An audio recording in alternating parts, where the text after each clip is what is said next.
taxi driver gituli sa duha ka mga batanon. Biktima mi ambak sa iyang unit. Jinky Bargio, Suginlimi. Nag-atubang sa buhatan sa Cebu Provincial Police Office ang biktimang taxi driver sa pagpanulis kagahapon ug ang duha ka mga batanong suspect.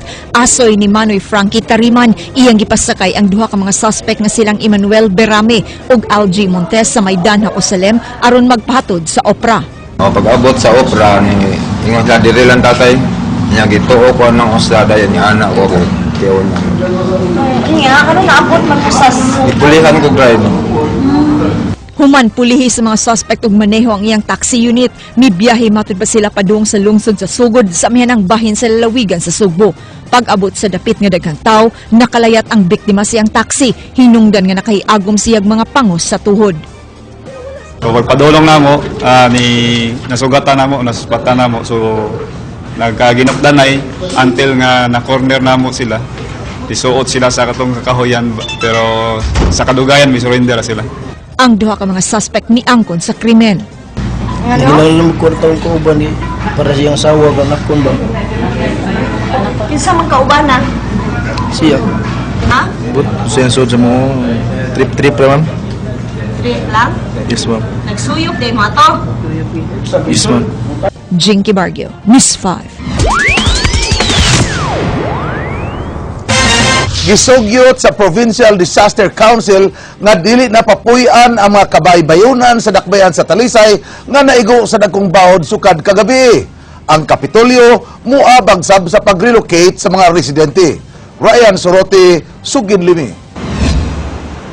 Di naluwas ang pagpuyo sa mga residente sa mga coastal barangay sa dakbayan sa Talisay.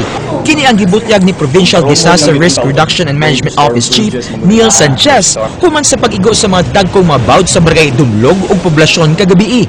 Ang mga barangay sige na maigo sa mga storm surges. Mato ni Sanchez nga ikaupat na nahigayon nga dunay nga gusbat ng mga balay sa mga lugar sukad niya tong tuig 2007. They have to be relocated to a safer area. Ingon sila, mananagat sila, ay mga lugar gyapon dito nga makakuan ra mangyapon sila nga mas safe sila ba. Sila ingon na directly hit gid sila sa mga waves, strong waves nga. Di nausab angayan nga ayuhon pa ang mga seawall sa mga apektadong barangay gumikan kay maguba lang gihapon kini sa higayon nga mausab ang maong hitabo. Sa pagkakaron, gipaubos pa sa assessment ang barangay Dumlog ug poblasyon. Ang resulta ni ini ilang iduso sa buhatan sa gobernador o sa Talisay City Government aron tun-an. Ang kabaybayunan sa mga barangay ang labing epektado sa paghapak sa dagkong mga bawd. Anda musab nga motabang ang Kapitolyo alang sa pag-relocate sa mga residente.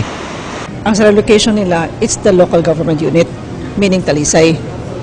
If Talisay does not have enough funds, maybe depende gud sa mayor, mo request na sila diri sa province for Ipadali na sab sa Kapitolyo ang paghatag og ayuda sa mga apektado sa paghapak sa dagkong mga bawd. Ryan Sorote, News 5. 13 ka barangay sa dakbayan sa Bayawan, Negros Oriental gilunupan kagahapon tungod sa 12 ka oras nga kusog nga pagbunok sa uwan. Miawas ang duha ka mga dagkong suba sa baong syudad. Miawas hinungdan sa pagbaha hangtod sa kisami sa mga kabalayan. 5 ang gikatawong namatay hubad ba anod sa baha. Ang labing apektadong mga barangay mao ang Villarreal, Poblasyon, Banga, Malabugas, Ubos, Suba ug Tinago. Hangtod karon way kuryente ang Bayawan City samtang suspendido usab ang klase. Sumala ni Bayawan City Councilor Peter Paul Rinacia nga nahinabi sa Frank Kahita sa Radyo 5 gigamit ang mga eskwelahan ug mga simbahan isip evacuation centers sa mga biktima sa baha. Matod ni Konsyal Rinacia, labing naapektuhan ang agrikultura sa ilang syudad ug nadaot sa baha ang usa ka anihan. Tag one season para maka-recover kay katong na-damage mabili na magyud especially kani mga humay samot na ning inok harvest taon tagyud.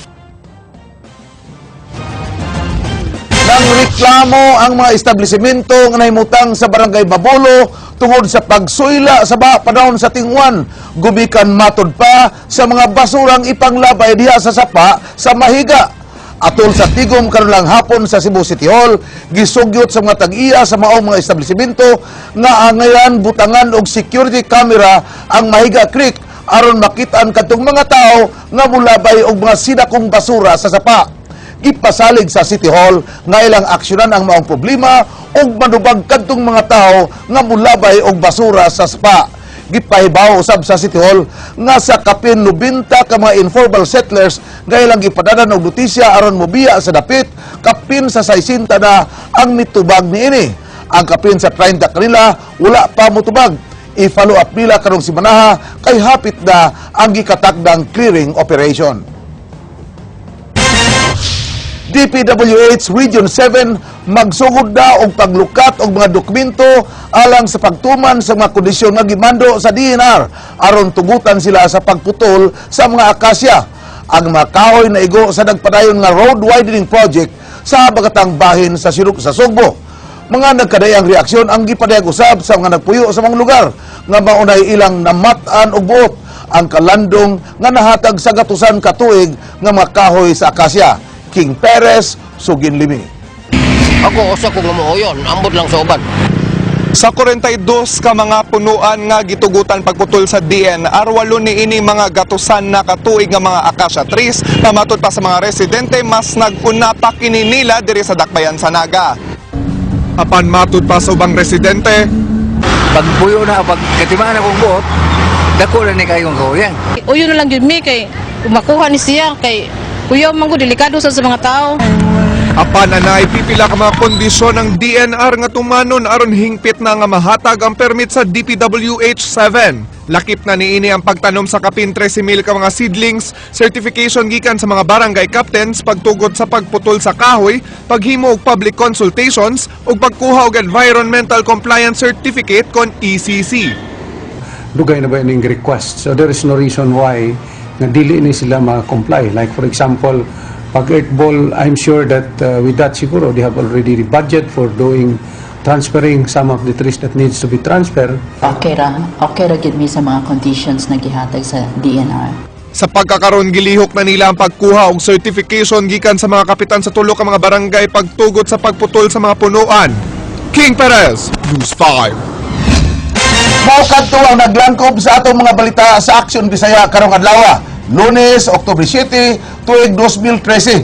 79 ka adlaw na lang sa dili pang Pasko. Kini si Frank Balilong Jr. Mga istorya nga di lang kutob sa paghatod sa impormasyon. Daghang salamat, ako si Georgia Herrera. Tungod kay labaw pa sa balita. Aksyon!